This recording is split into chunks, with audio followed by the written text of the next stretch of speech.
Hey, what's up, everybody? Welcome to another edition of Established Run's NBA Injury Report Analysis Show. I'm Drew Dinkmeyer, here alongside Mike Gallagher to walk you through this 5-game slate, small Tuesday slate. And Mike, this is the first day that I've felt a little bit like we might be nearing the end of health and safety protocol stuff. Like, this is the first day where I felt like we weren't constantly redoing stuff so far. Fingers crossed. I may have just jinxed that. I'll knock on wood here just in case. But yeah, just want a little break from the health and safety protocol season, and today felt like one. So how are you doing on this fine Tuesday? Doing okay. Hope I'm not getting sick. I got like a little tickle in my throat, which may be a sign. Hopefully I'm okay. But we might lose you to health and safety protocols right as I'm talking about things improving. Yeah, right. We'll see. But I got all my quotes done for matchups tomorrow. Got a lot of really good quotes for today that we'll talk about on the show a little bit. Certainly talk a lot about. I think there's some edge too for later for the DFS show too. Nice. All right. Let's go through the injury situations that we're dealing with tonight on this 5-game slate. Let's start with the Grizzlies, who just reported, they haven't submitted on the actual injury report, but they tweeted out from their PR that basically they're still missing all the same guys that they were missing before: Dylan Brooks, Kyle Anderson, D'Anthony Melton, Kongchar, all those guys. But Zaire Williams was listed as questionable, and that would be a welcome reprieve from some of the wing depth issues that they've had of late. It's actually a matchup tonight that the wing depth issues probably aren't as big of a deal as they've been overall, because they're playing the Cavs, who like to play very, very big, and Memphis is uniquely positioned to do so. Do you think Zaire Williams returns tonight? If he does return, do you even think he plays substantial minutes, or do you think they stick with kind of their bigger lineups that they played yesterday against Brooklyn so successfully? Yeah, I don't think he's going to play, honestly, and the Pelicans just filed here. We'll see what's on that. But, I mean, they started Killian Tilly in a big lineup. Looked pretty good. And as you mentioned, starting Lauri Markkanen, Mobley, and Jarrett Allen makes a whole lot of sense just to go bigger anyway. So expect that unit to start again. We saw Jared Culver really step up in the second unit. Got talked up after the game by Taylor Jenkins, as did Killy, as did John Morant. John Morant kind of guarded and did a really good job on Patty Mills on top of the offensive stuff too. So we expect it to be pretty similar. Maybe Zaire cuts down and takes Culver out of the mix. But, you're probably not playing Tilly anyways, even on a small slate. Yeah. Really low rates when Tilly moved into the starting lineup last night as they continue to focus the offense around John Morant, Jaren Jackson, and Desmond Bane. Let's talk about the Raptors, who have been through the health and protocols situation. They were decimated about a week ago, got a bunch of their guys back. Now they lose some more guys to health and safety protocols, but it's the reserves. Svi Mykhailiuk, Yuta Watanabe, those guys are out. These are kind of some of the main reserves that they were comfortable playing, and they are not playing the reserves very much anyway. So how do you think this impacts things for the Raptors? Are we going to see, the usual 40 minutes or so, or upper 30s minutes out of the main starters in this one? Yeah, so listen to a lot of Nick Nurse today with the practice and the post game, and what's pretty crazy about this rotation is they start small, but their 3 main bench guys are Boucher, Precious Achiuwa, and Burge. That's crazy that they've worked that rotation in that way. So we're seeing a lot of Scotty Barnes ball handling, so I'd expect that to continue. And then, taking Svi out, not a huge deal, but definitely ups the upside. We know Nick Nurse doesn't play around. He will play his starters, close to 40 if he has to. So I think that's kind of the takeaway. Certainly going to be looking at multiple Raptors. And the Spurs play fast, so the Raptors really love to play in transition. So could be a really, really good game environment for them. Yeah, would expect that to be a good spot for the Raptors. And the way that they play those bigs is they shift Scotty Barnes down position, basically have him running kind of the point guard of the second unit. So even though they're without Svi and Yuta Watanabe here, I don't think it changes too much. Maybe Banton or Flynn play a little bit more. But I think you're still going to see Boucher and Achiuwa as the main bench guys, and they're just going to shift Scotty Barnes kind of down positionally. Nick Nurse loves to play those super, super big lineups. Even though he's starting small with his 5 best players on the floor, he does like getting to those really big lineups. And again, second units, you often can do that a little bit better because second units generally don't have as strong of a guard play to really capitalize on the things that happen when you play those really big lineups, which can be breakdowns defensively kind of on the perimeter. So I think Nurse is actually I think the approach is pretty brilliant, honestly, on the whole, in terms of what Toronto is doing over there. There's some really good quotes I wanted to share too. He said that Barnes is the PG was, quote, the next phase for Barnes. So I think Barnes' ball handling is going to be really, really high today. Also Yep. said they really want to get a lot of shots at the rim, so maybe a lot of Jakob Poeltl, possible shot blocking opportunities, and said talked about versatility, all this stuff, and also said that nowadays they really want to identify weaker matchups.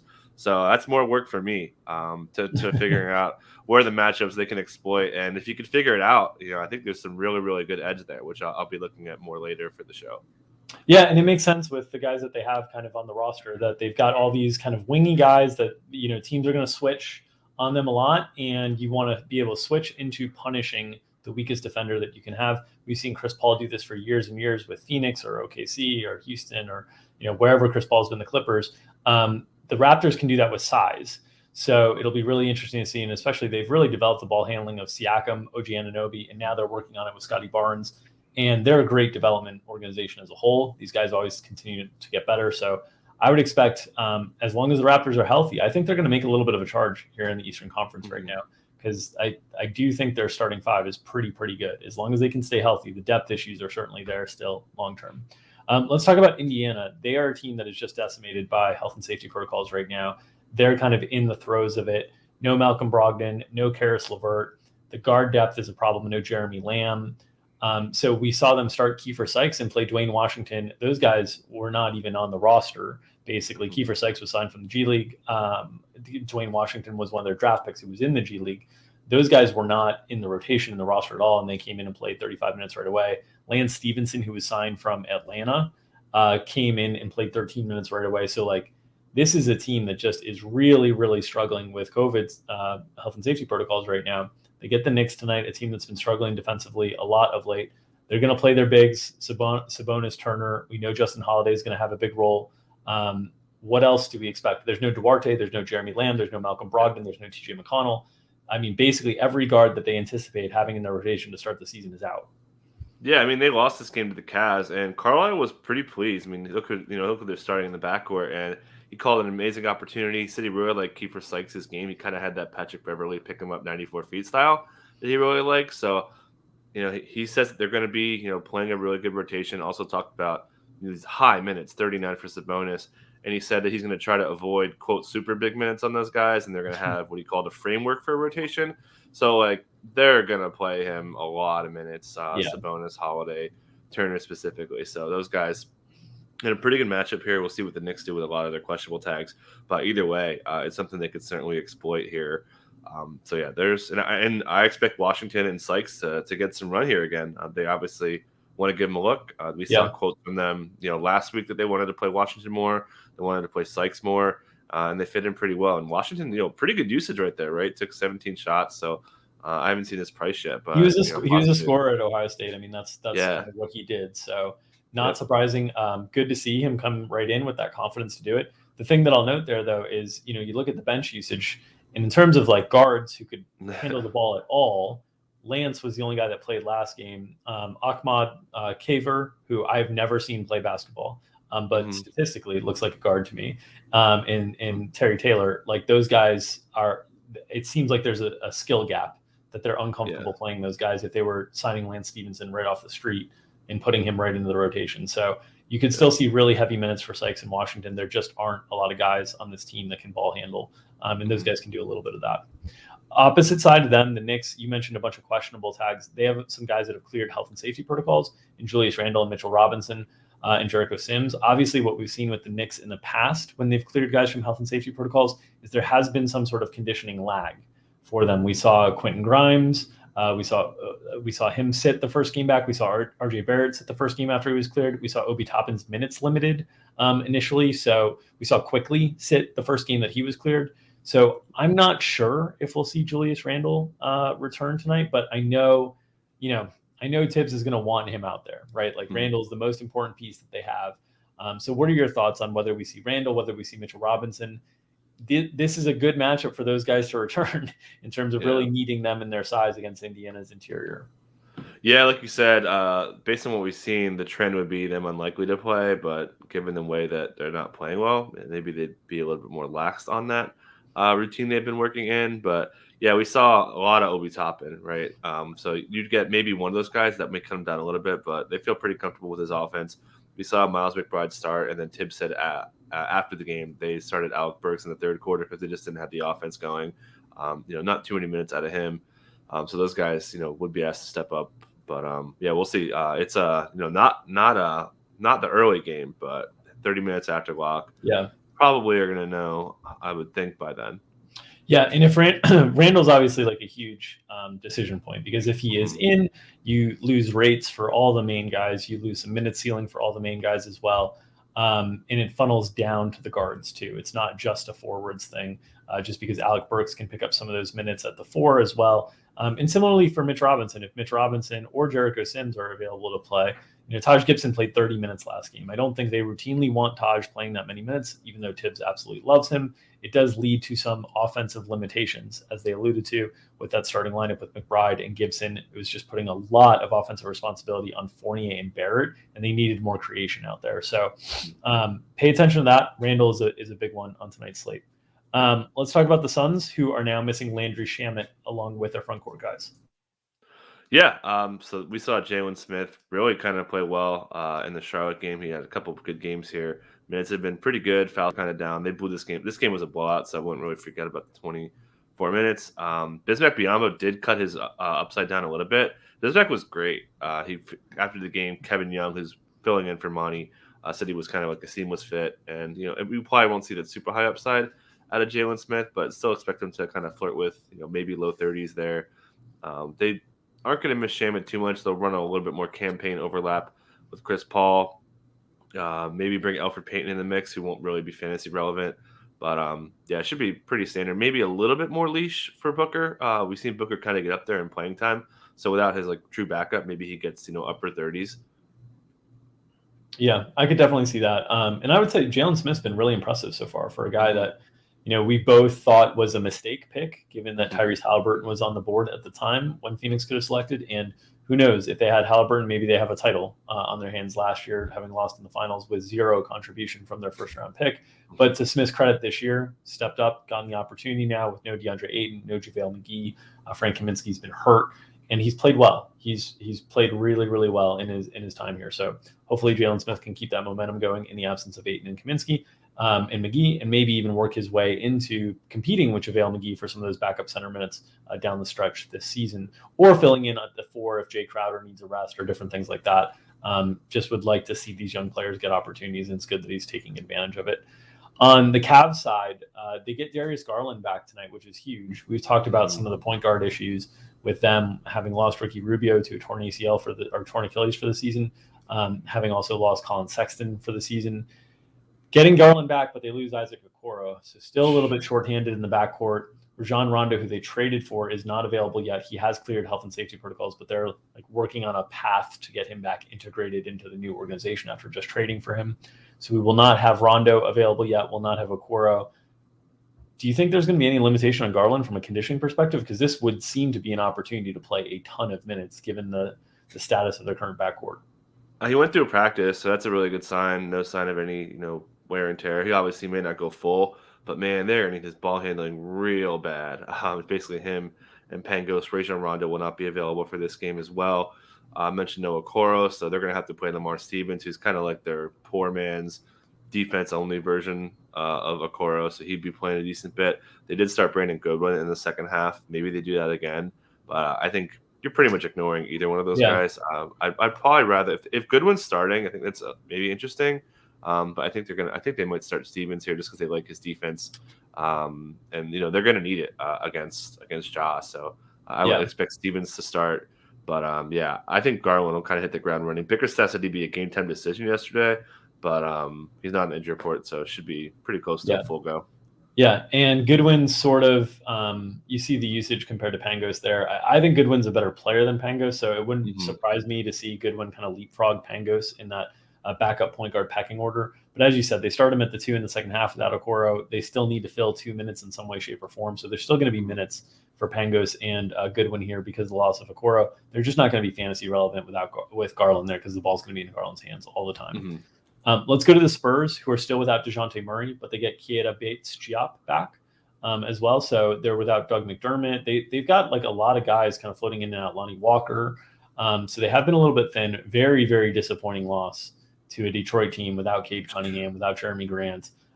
Super, super disappointing. You saw them play their guys a ton of minutes there. Trey Jones and Devin Vassell got into the starting lineup in that game because they're so shorthanded. You see Bryn Forbes played 35 minutes in this game. So getting Bates-Diop back is kind of a big deal. They really need some of that extra wing depth. And obviously without DeJounte Murray, we've seen Derek White, the ball handling responsibilities skyrocket. 47% assist rate in 4 games without Derek White this year, in the low 20s, or without DeJounte Murray, in the low 20s in games with DeJounte Murray. So Derek White's value spiked. Jakob Poeltl's value has looked really good. Getting Bates-Diop back, how does that impact the starting lineup and rotation on the whole for San Antonio? We saw double bigs. We saw Jock Landale getting some minutes next to Poeltl because they were so short-handed on front court guys without KBD. So that would go away. Certainly you wouldn't see Vassell play, that 40-minute role again, overtime still. Maybe they go away from that Trey Jones combo, but Pop said he kind of liked it. So either way, you're going to see Vassell, Trey Jones, Bryn Forbes, those guys see their minutes come down a little bit here. Primo may come down a little bit as well, but they really like Bryn Forbes. He won't play this much and shoot that much, but Pop said that he, quote, saved us 3 or 4 times in the last game. Derek White will play a ton. We know he's been ridiculous with this role he has right now. Maybe Keldon doesn't have quite as much upside.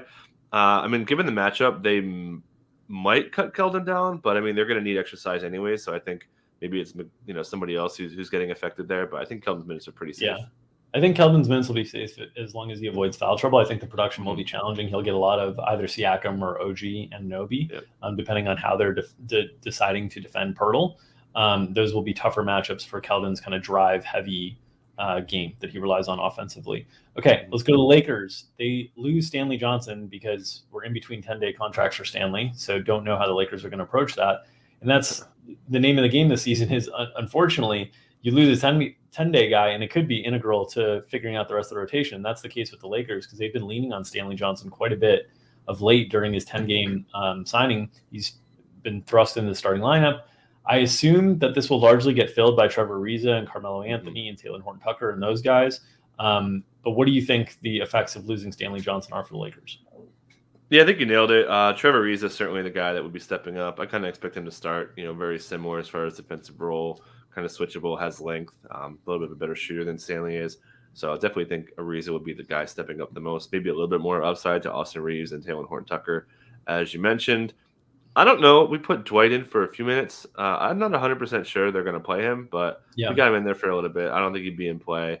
Even if he starts, they really want to go with those smaller lineups against, Damian Jones, which isn't a huge deal. Not really an offense first kind of big man. So it shouldn't be too hard to fill Stanley, especially since he's really low usage players, just filling minutes with those other wings that they have. And also just should add that Frank Vogel really talked to Malik Monk, and Malik Monk's been awesome. So he's really kind of separated himself as really the number 3 guy in the team. Yeah, the one thing we've been hard on the Lakers since dating back to the preseason in terms of their performance relative to their expectations, which we had very different expectations for. But the one thing I will note for the Lakers is, in their defense, they're playing without Anthony Davis right now, but I think most of the season they were without a healthy Malik Monk, and we still have not seen Kendrick Nunn. And those two guys, in terms of secondary playmaking and shooting specifically, the real issue for the Lakers is they have enough playmaking with LeBron and Russ, obviously. They need more shooting, and Malik Monk has delivered the additional shooting that they've needed. Instead of filling those minutes with Avery Bradley and Wayne Ellington and Kent Bazemore, these guys that are ancient and kind of struggling around out there, a little Malik Monk has gone a long way for the Lakers. They're going to be playing the Kings tonight. Terrence Davis II is questionable. Rashawn Holmes is still out. Damian Jones has kind of been thrust into that starting role and played pretty well with Alex Len and Tristan Thompson kind of behind him.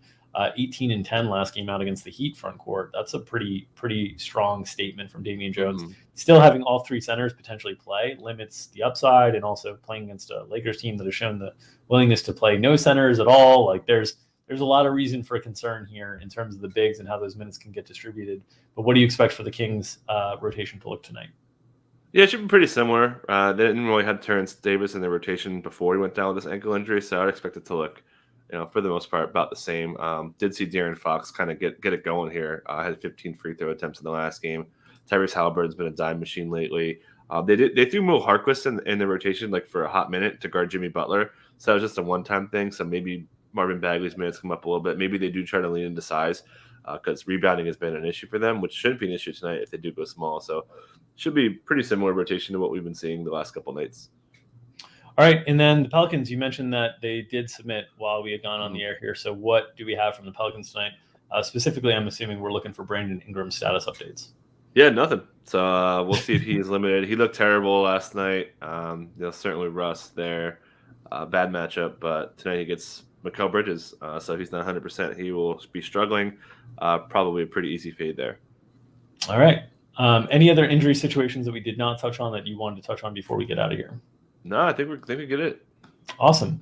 Well, if you are looking for more DFS analysis, make sure to head on over to Established Runs, NBA Premium DFS content. Subscribe to our content. You can get access to Mike's matchups columns Monday through Friday. All of our projections are Wednesday, Friday, all of our projections. Oh, you're trying to run me down? Yeah. No, just Monday, Wednesday, Friday for Mike. All of our projections that continuously get updated throughout the evening and throughout the games, and of course our live show today. On the live show, I believe it's you and Wiggins on the live show today. Is that correct? Yep. Yeah, you and Andrew Wiggins, Mike and Andrew, 5:00 Eastern, behind the paywall. So join us there. If you're not subscribed to Established Run, you can do us a little favor and just hit the little like button on the video. Hit the little subscribe button up there, and make sure you get notifications whenever we go live. Will help us continue to produce this great free content for you guys Monday through Friday at 2:00 Eastern. And we'll also continue to push that YouTube algorithm to getting us a bigger audience as well, which is what we're looking for here. So thank you very much for tuning in. Enjoy the games tonight. We will be back again tomorrow at 2:00 Eastern with another edition of Established Runs NBA Injury Report Analysis Show. Best of luck, everybody.